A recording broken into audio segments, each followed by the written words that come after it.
Magandang hapon guys. Woo! Siguro ito na yung huling pagbabike natin dito sa Pilipinas dahil mga ilang linggo ay lilipad na tayo. At siguro mga ilang taon tayo ron. Pero asahan nyo guys na magbabike pa rin tayo pagdating natin dito sa Pilipinas. Dito ako ngayon sa Southwoods, ayun, sa Manila Golf Course. Ayan guys. Ikot-ikot lang tayo rito.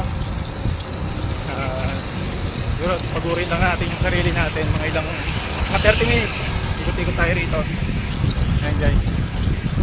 Ayun nga guys, no, dumating na yung visa natin at mga ilang araw na lang alis na tayo ng Pilipinas. Pero kung may pagkakataon na makapag-bike doon ay magbabike tayo.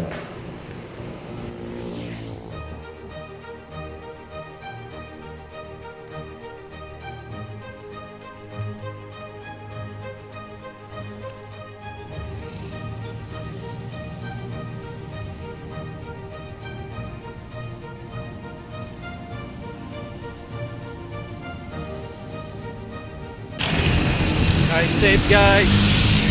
Siguro hanggang dito lang ang video na to. Uwi na tayo. At palang araw babalik ako 2027 na. Magbabike ulit tayo guys dito sa Pilipinas. Hanggang dito lang. God bless sa inyong lahat. At ride safe.